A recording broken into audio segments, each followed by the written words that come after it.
When we talk about successful visits, this can mean visiting mom and dad at their home or wherever their current living situation may be, an independent living, an assisted living, a memory care unit, or even a nursing home. Gosh, they might even be living at your house with you. The most important thing is to maintain a positive relationship with our loved ones. And this can be tricky because dementia destroys relationships. I'm Debra, certified master dementia strategist. And if you haven't already, I am personally inviting you to subscribe to this channel where we discover all things dementia. We welcome you to join our amazing family. For those of you returning, you make my day every time you show up. Thank you for all of your continued support. And if you're new to the channel, make sure that after the video, you head over to my website, answeraboutalz.org. There are plenty of free downloads for you available and even more trainings available in the shop. And it won't be called the shop for much longer. But anyways, I'm so grateful that you are here with me. So let's get right to it. Today, you're probably going to want a piece of paper and a pen to take some notes because we're going to cover a lot of really, really great tips for you on how to have a successful visit with a person with dementia. The first thing that we need to figure out is what is considered a successful visit? Because a successful visit to one person might be very different to another. So take a little time and think about what a successful visit would look like for you and your particular family. What would make you feel like a visit was a positive experience? What in your eyes would be success? Because we want to make sure that we're keeping our expectations in perspective. So if your past family history was a tumultuous relationship, then let's try to achieve one step above that. If your past relationship history was great and a great and happy relationship, then let's go for maintaining that. Sound good? I would like for you to think about the visits that you're currently having and think about what is it that you feel is not working. Where would you like to see the improvement? So, for instance, is it that you always end up in an argument or you cut the visit short and then you feel guilty that you're not spending enough time with mom or dad? Why are you cutting that time together short? Or is it you can't figure out what to talk about or you're lacking ideas for something to do with them? So the first thing that you need to do is figure out why you want the visit to improve and what's going wrong. So that you can start strategizing on how to make it better. Do you want the visit to go better for them or for you or both? Let's really get honest and dissect the current climate of the visits or the after effects of the visit. And then we can make a plan. So maybe even pause the video and jot down a few things about your past visits that you would like to see improved or changed. Consider who will benefit if visits go more smoothly or even pleasant. Once you have some clarity on what you would like to see change, the better your chances are of successfully achieving that goal. Okay, so now I'm going to have confidence that you have put some thought into this because we all know that nothing will change unless we have an open mind and we are willing to be open to new ideas and new ways of doing and trying things. In fact, put your challenges for visits in the comments down below for me. Here's the thing. If you're not having nice visits and you want to have nice visits, then something has to change, right? Your person with dementia can't change. They can't. So we have to change. And you can. It's nowhere near as hard as you think it is. I promise. I've never steered you wrong yet, right? We are the ones who have the control over whether or not we have a pleasant visit. And listen, if you're really in deep, you can always book a call with me. There is a link down below to my calendar, and you can book a call with me. I offer one-on-one dementia coaching. Don't worry, I got your back.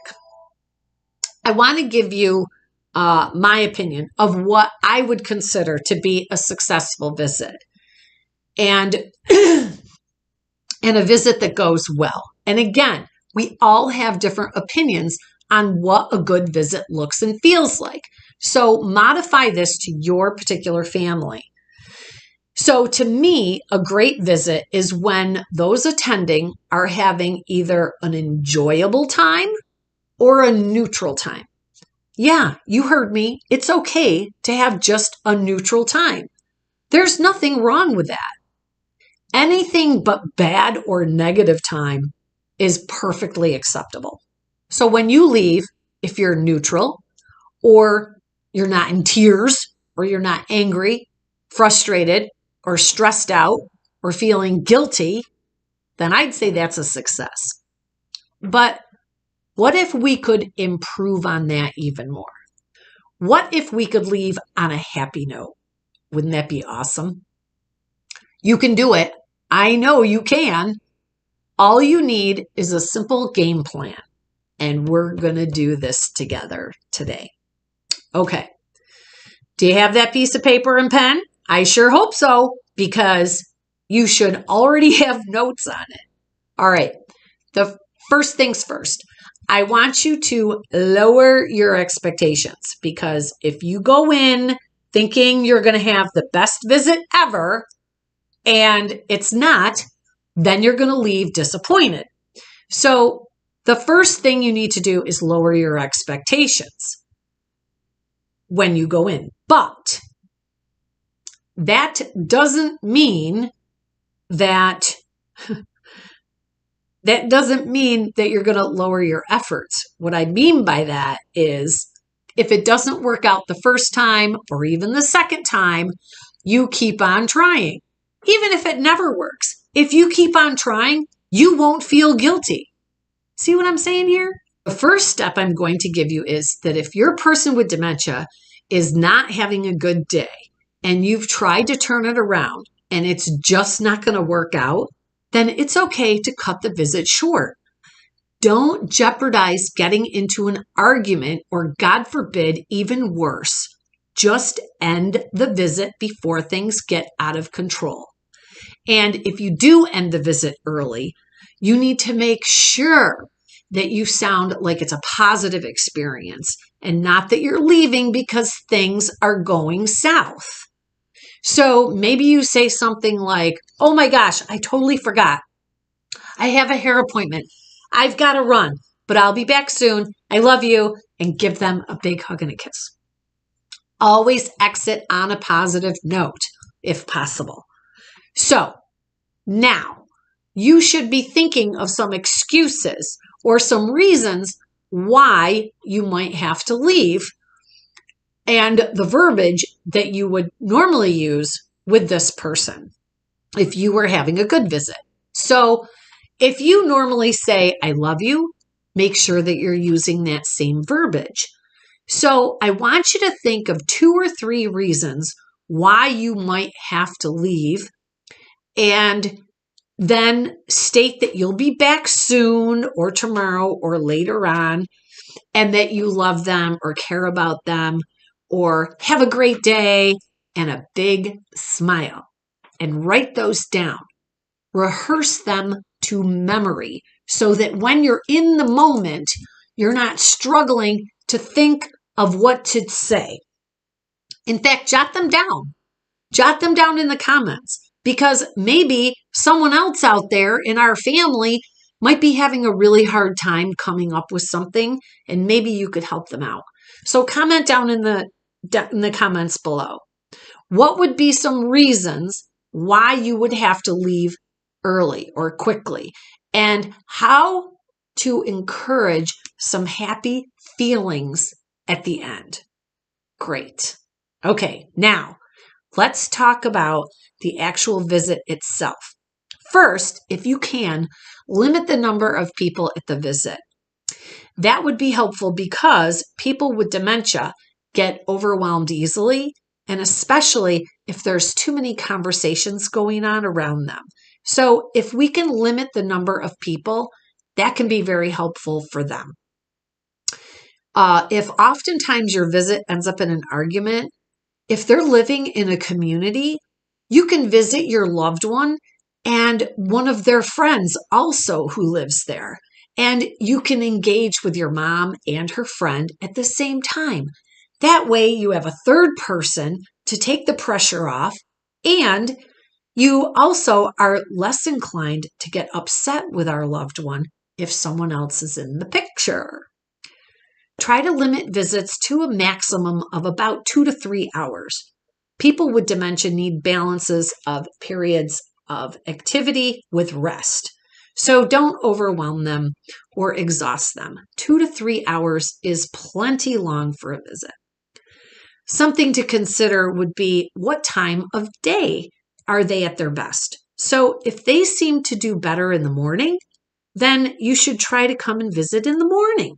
If they are sundowning, then maybe you probably shouldn't come in the afternoon or evening unless your loved one lives alone at home and needs some extra help and encouragement during these hours. Okay, so now let's talk about what we're going to do during the visit. One of the biggest mistakes that I see families do is they show up and they ask mom or dad questions. They ask questions like, what did you have for breakfast? Or what did you have for dinner? Did you go to any activities? Don't say things like, you need to go to the activities, or you have to take a shower, or why don't you do this or do that? These questions rely on memory. We have to stop asking these questions. It just frustrates the person with dementia. We have to take some time and think about how we're going to steer the conversation away from memories unless they are much older past memories of things that they are familiar with or could reminisce about. So if you want to ask them questions about their life when they were younger, or ask about their parents or maybe their wedding day. Talk about and bring up subjects that they are familiar with. For instance, if mom was a teacher, talk about teaching or courses or her job. If dad was a plumber, ask him about the craziest job he ever had to fix. Keep the conversations about things that they are knowledgeable about, or things that they enjoy. Think about those topics that they are familiar with and maybe pick up a picture book at the bookstore that the two of you can look at together.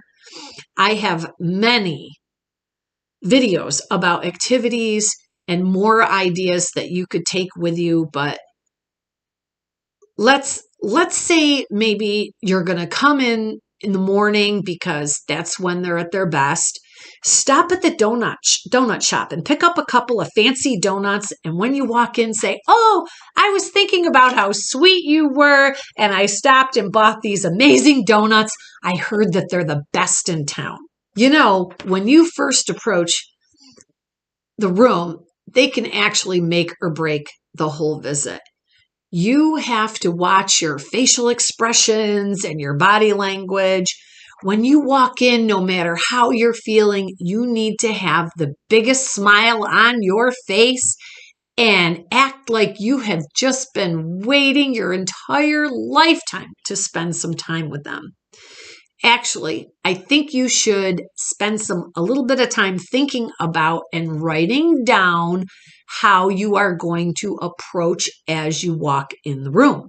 You have a big smile on your face, your arms are wide open, and you say something super positive. You could even say something like, I couldn't drive here fast enough to see you today. Or all I could think about was getting over here to spend some time with you. And then you're going into something like, look what I brought for us to look at today. I brought some old photos that I thought maybe you could tell me about. And even if they're looking at the photos and making up stories that they think are true, just go along with it. Talk about the pictures. Bring some old photo albums. Again, I have at least 5 videos about activities that you should be watching, all of them. All you need is a couple of tricks up your sleeve, and I promise you, you will have the best visits. I also have a list of tons of activities on my website for you at answeraboutalz.org. Bring some nice smelling, hand lotions and give them a little hand massage. Listen, you're smarter than dementia, aren't you? Yes, you are definitely smarter than dementia. I want you to go and visit your loved ones, and I want you to be creative and create new, happy memories with them. I want you to have a positive, healthy, happy relationship. And that's up to us. And we can do it. Together we can. It's okay to just even sit and listen to music with them or watch TV, or you could read to them. Bring a short story that you think that they might enjoy and read to them. Hold their hand and smile. It doesn't take much more than that. You can do this. I know you can. So, to kind of sum it up, have a plan. Come up with a few ideas and stick to them. Walk in with a big smile and an open mind and a couple of activities, or bring a treat and tell them it's special. Use words like, I was thinking of you. It's special. You're special to me. I'm glad to see you. Make it positive, and remember, if you need to cut the visit short, that's okay too. Just keep trying, and before you know it, you will have this down pat, and it'll come so easy to you. You can do this. I'm here for you. I'm Debra Costu. See you next time. You too can have these amazing results, guaranteed. Join us in disrupting the memory care industry once and for all. To see if you qualify for our program, go to answeraboutalz.org and book an inquiry call.